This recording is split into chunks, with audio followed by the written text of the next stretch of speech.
আমরা বুদ্ধিমত্তাহীন শুধুমাত্র আবেগী দুইজন মহিলা দিয়ে শেখ হাসিনা এবং খালেদা জিয়াকে দিয়ে এই দেশ গণতন্ত্রের নাটক করেছে 20 বছর 30 বছর আমরা সহ্য করেছি।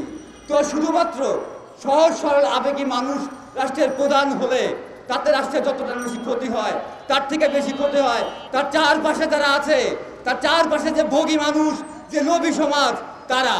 তাই আমরা চাবো ডক্টর ইউনূসের যে সরল সহজ স্বীকারোক্তি, তিনি রাষ্ট্র কিভাবে চালাতে হয় তা জানেন না, কিন্তু যারা জানেন তাদের উনির সাথে নিন। আমরা বলে দিচ্ছি, আমরা অনুরোধ করছি এবং আমরা ঘোষণা দিচ্ছি, ডক্টর ইউনূসের সাথে যেসব আহাম্মক অচল আয়া জাতীয় উপদেষ্টা সে রেখে দিয়েছে তাকে দ্রুত বাতিল করতে হবে। সেইখানে আমরা কোনো নাম বলবো না, কিন্তু আমরা বলতে চাই এই সব উপদেষ্টাদের বাদ দিয়ে সেই সব মানুষকে নিতে হবে। কারা? সেই সব মানুষকে নিতে হবে যারা শেখ হাসিনার সাথে কখনো কোনোভাবে আপোষ করেনি, যাদের সরকারি এই আমলা শাসন করার অভিজ্ঞতা আছে, আমলাতন্ত্রে কাজ করার যাদের আগের অভিজ্ঞতা রয়ে গেছে, তাদের খুঁজে বের করতে হবে। দেখতে হবে তাদের সম্পদ কি পরিমাণ। যারা দুর্নীতি করে সম্পদ নিয়েছে আমলাতন্ত্রে থেকে, তাদের উপদেষ্টা হিসেবে আমরা চাই না। যারা হাসিনার সময় চুপচাপ ছিল, শেষ সময় এসে বিপ্লবী হয়েছে, তাদের আমরা চাই না।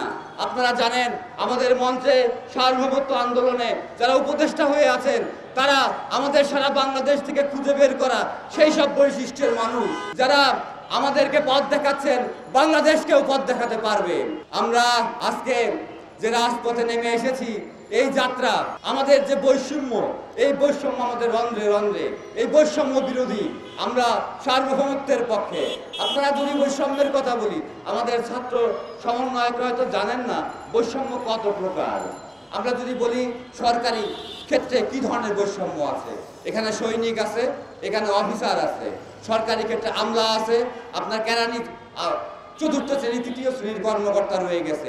এখন যদি প্রশ্ন করা যায় এই তৃতীয় চতুর্থ শ্রেণীর কর্মকর্তারা আবার কয় প্রকার? এরাও দুই প্রকার, কেউ অস্থায়ী কেউ অস্থায়ী।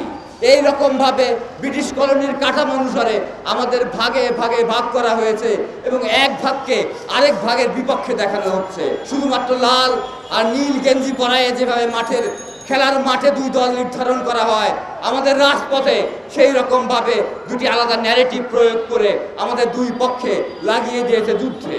এবং অন্যদিকে আমাদের জনজীবন, আমাদের যে নাগরিক অধিকার তা লুট করে নিয়ে যাচ্ছে এই তথাকথিত সমাজপতিরা।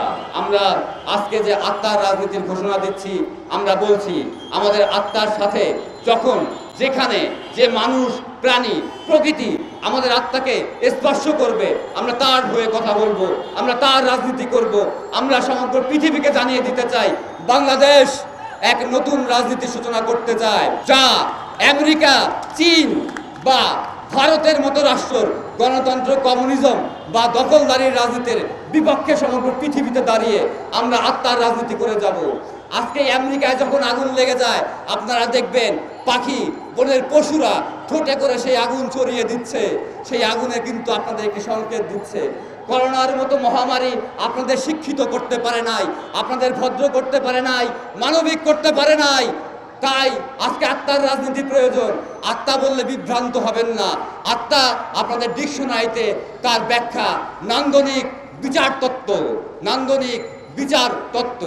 আপনারা যেই কারণে ফুলকে ভালোবাসেন, পাতাকে আলাদা করতে পারেন, প্রেমে পড়েন, রাস্তায় নামেন, সন্তানকে খাওয়ান, তা আপনাদের ভেতরের যে পবিত্র আত্মা, যে নান্দনিক ন্যায় বিচারের মানদণ্ড, তাই আপনাদের প্রতিনিয়ত সত্য এবং মিথ্যাকে ভাগ করতে শেখায়।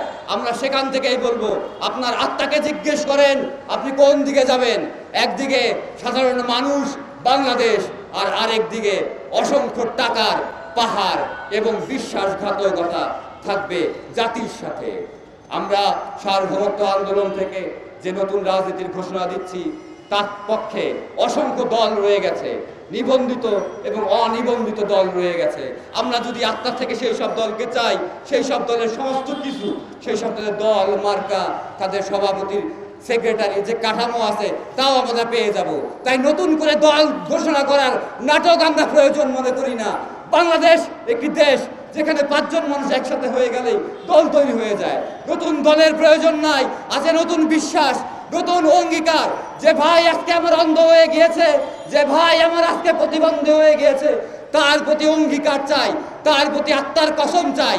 আমার এই সহযোদ্ধাকে অসহায় রেখে, মাঠে রেখে আমরা ঘরে ফিরে যাব না। বাংলাদেশ আমরা তৈরি করব।